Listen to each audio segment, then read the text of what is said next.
Welcome to our step-by-step guide on how to balance your hot tub water with Alkalinity Up.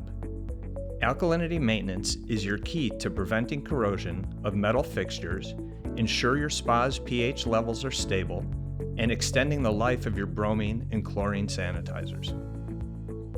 Always test your hot tub's water levels before adding any chemicals. If you notice that your alkalinity is below 60 parts per million, add Alkalinity Up before any other chemical adjuster, like pH down.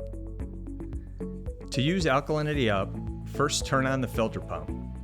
Then, sprinkle in 1.5 ounces per 200 gallons to raise the alkalinity by 20 parts per million. Use the dosage chart on the bottle to find the specific amount needed for the size of your hot tub.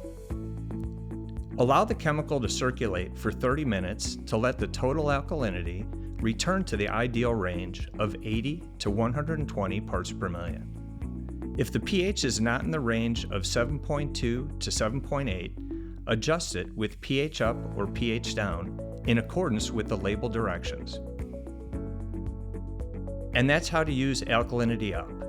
Enjoy your perfectly balanced water. If you have any questions or concerns about Alkalinity Up or your spa's water quality, feel free to contact your local Great Escape team. We're always happy to help.